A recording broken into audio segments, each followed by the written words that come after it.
जी नमस्कार। आज हम लोग छतरपुर में उपस्थित हैं और बिहार में चुनावी सरगर्मी उफान पर है। उस परिप्रेक्ष्य में आज हम लोग बिहारी वेलफेयर सोसाइटी के राष्ट्रीय अध्यक्ष श्री संजय भाई के साथ विशेष वार्ता करेंगे, क्योंकि बिहार पूरे विश्व में फैला हुआ एक राज्य है। वहाँ के तमाम जनता जनार्दन भारत में ही नहीं, विश्व के कोने कोने में, चाहे वो अमेरिका हो, इंग्लैंड हो, घाना हो, साउथ अफ्रीका हो, तमाम देशों, विश्व के तमाम देशों में बिहारियों का अपना एक स्थान है। और बिहारी जहाँ भी जाता है वह एक तर्क पे काम करता है कि उस इलाके की तरक्की में हम लोग अपना पूरे एफर्ट लगा देते हैं, चाहे वो जिस भी क्षेत्र हो। एक ऊंचे आसीन पद से लेकर एक छोटे पद पर भी हम दिखाई पड़ते हैं। रेहड़ी पटरी से लेकर बड़े से बड़े रोजगार परक कामों में हम लोग की उपस्थिति रहती है, यह किसी से छिपा नहीं है। तो आज बिहार में जेडीयू की सरकार है। माननीय नीतीश कुमार जी हमारे मुखिया हैं बिहार का, और जेडीयू सरकार एनडीए की सरकार है, जिसमें हमारा बिहार राज्य में डबल इंजन की सरकार है।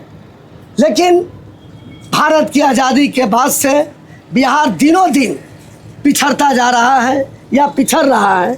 और यहाँ तक कि बिहार के बारे में वरिष्ठ पत्रकार, चाहे वो आज तक का हो, इंडिया टीवी हो, या यूट्यूबर हो, या सोशल मीडिया के लोग भी के तौर पे बिहार एक बीमारू राज्य के रूप में जाना जाता है। बिहार के लोग संपन्न हैं, लेकिन बिहार राज्य गरीब है। उस पर मैं चर्चा करूँगा। और इस चर्चा की कड़ी में मैं जो बिहारी वेलफेयर सोसाइटी के नाम पर देश दुनिया में जहाँ बिहार वहाँ विकास की बात करते हैं। बिहार का मतलब सिर्फ बिहारी नहीं, भारत में रहने वाले सभी देवतुल जनता जनार्दन की बात बिहारी वेलफेयर सोसाइटी करती है। उसके माननीय राष्ट्रीय अध्यक्ष अभी हम सब के सामने विराजमान है। उनसे मैं चर्चा करूँगा कि आखिर बिहार तीनों दिन पिछड़ता क्यों जा रहा है। बिहार से आज मैं तो यहाँ तक दावा करता हूँ, मैं बिहारी वेलफेयर सोसाइटी का राष्ट्रीय उपाध्यक्ष हूँ। कई संस्थाओं से जुड़ा हूँ। एनडीए के सरकार से मेरा बहुत अच्छा रिश्ता है। मैं तो ये भी कहता हूँ कि भारत सरकार का रेल मंत्रालय भी चल रहा है, तो उसमें बिहार और पूर्वांचलियों का बहुत बड़ा सहयोग है। आप साउथ दिल्ली, साउथ इंडिया के गाड़ियों में बैठे, पश्चिमी नॉर्थ ईस्ट आपके तरफ गाड़ियाँ जाती है, लेकिन मेरी गाड़ियाँ ठूस ठूस कर लोग जाते हैं और उधर से भी उसी स्थिति में वापस लौटते हैं। तो रेवेन्यू भी भारत सरकार को, रेल मंत्रालय को देने का काम हम ही लोग के द्वारा होता है। लेकिन बिहार पिछड़ता ही जा रहा है, पिछड़ता ही जा रहा है। क्यों? इस पर संजय भाई जी प्रकाश डालेंगे। कम शब्दों में प्रकाश डालें संजय भाई जी, फिर हम अपने चर्चा को आगे बढ़ाते रहेंगे। बिहार पिछड़ा क्यों जा रहा है दिनों दिन? देखिए, ऐसा है कि सरकारें का नियत ठीक नहीं है, इसलिए पिछड़ा जा रहा है। सरकार का ध्यान ही नहीं, बिहार का विकास ही करना नहीं चाहते हैं। अगर बिहार का विकास करना चाहते हैं तो अभी इनके साथ, एनडीए के साथ लगभग 5 साल से हैं। कितना इंडस्ट्री लग जाता है, जितना गुजरात में लगा है उसका 25% अगर बिहार में लग जाता तो बिहार का कायाकल्प हो जाता। इसलिए ऐसा साथ रहना एक बात है, लेकिन साथ रह के साथ काम करना दूसरी बात है। इसलिए मेरा मानना है कि कहीं न कहीं बिहार के विकास से लोग अति करते हैं, ईर्ष्या करते हैं। इसलिए बिहार का विकास देखना नहीं चाहते हैं, करना नहीं चाहते हैं, सिर्फ बोलना चाहते हैं। आप खाली बोलने से बिहार का विकास नहीं होगा, है ना। जब तक हम काम नहीं करेंगे, जब तक हम उद्योग धंधे नहीं लगाएंगे। अब देखिए ना, बिहार का वर्ल्ड रिकॉर्ड बनाने में भी, अगर गेहूं की उत्पादन में देखें, धान के उत्पादन में देखें, तो न्यूजीलैंड का रिकॉर्ड तो रहा है बिहार, है ना। तो इसलिए बिहार में प्रतिभा है, बिहार में काम करने की अति है, इंडस्ट्री। हम चाहते हैं कि जिस तरह हमारा पानी, हमारे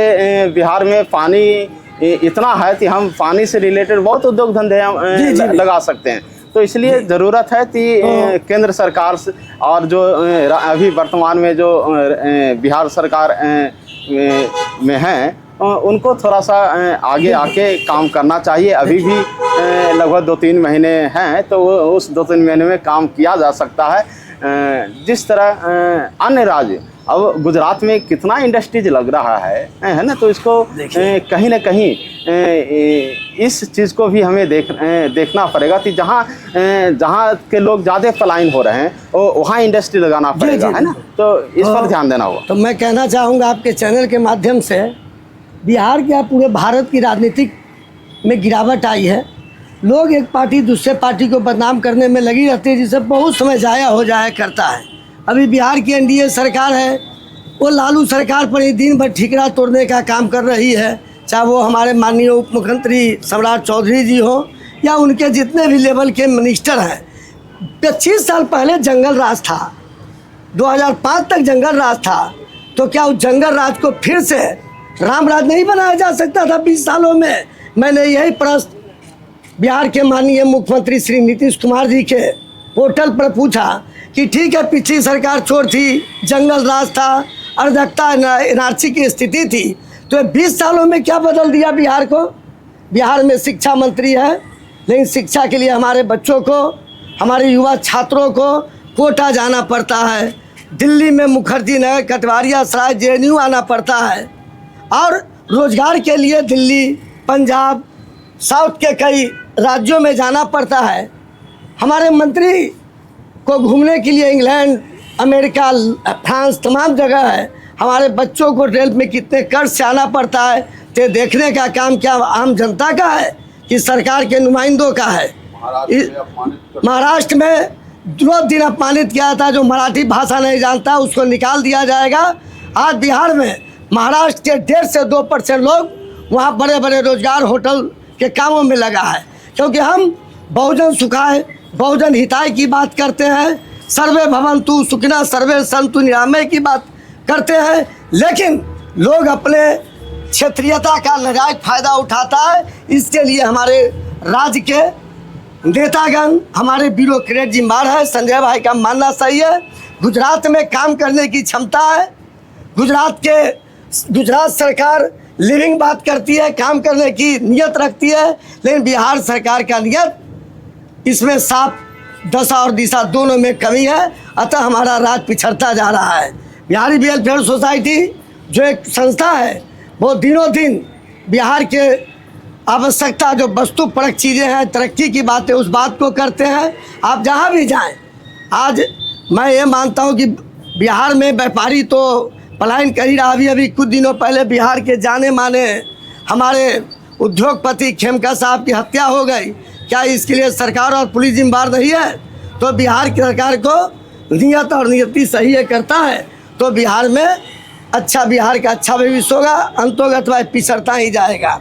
संजय भाई, इस पर आप बतलाएं, बिहार के अपराध पर अपना कुछ शब्द रखें। बिहार में अपराध क्यों बढ़ता जा रहा है? देखिए, ऐसा है, ये तो बिहार में जब क्या होगा, बेरोजगारी बढ़ेंगे तो इस तरह का घटनाएं तो बढ़ेगा ही। ये कोई बड़ी बात नहीं है।